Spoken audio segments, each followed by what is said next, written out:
ससुराल में जाके भूल गई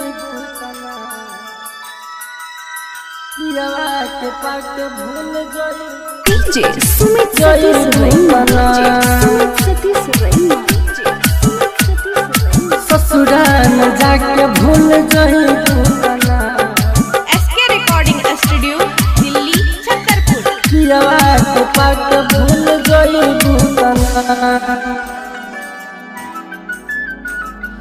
हमके बता दो ये सोना ससुराल में जाके भूल जाई भूतना पियवा के पाके भूल जाई भूतना हमके बता दो ये सोना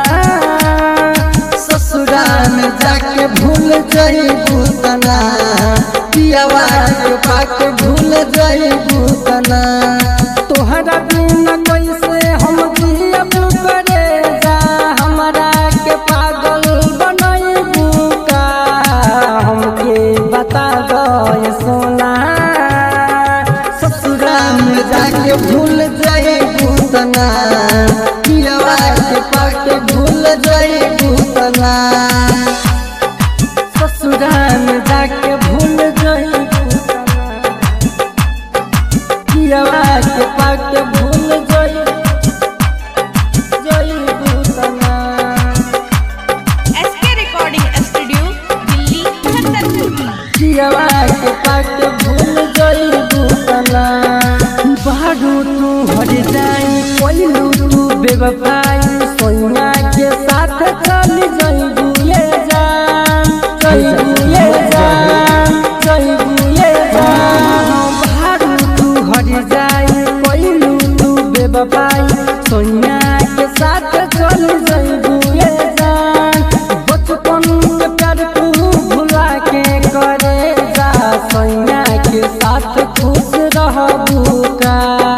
हमके बता दो ये सोना ससुराल में जाके भूल जाइबू तना पियवा के पाके भूल जाइबू तना ससुराल में जाके भूल जाइबू तना पियवा के पाके भूल जाइबू तना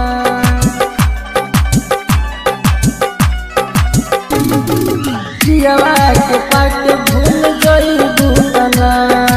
रंजन राइटर से कइले बू शादी तू धइले बू दुल्हन के भेसए जान भेसए जान भेसए जान तुहरा के चाहिए जनमों से ज्यादा हो तुहरा दिल नाही जिए पाइबे जान राजा अभिनस बबल चंदन के भुला के कोनवो पर नाही बतियबू का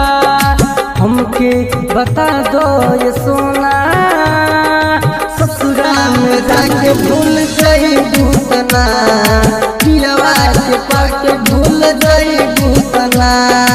हमके बता दो ये सोना ससुराल में जाके भूल जाइबू तना पियवा के पाके भूल जाइबू तना SK recording studio Delhi Chhatarpur mobile number 9910 2777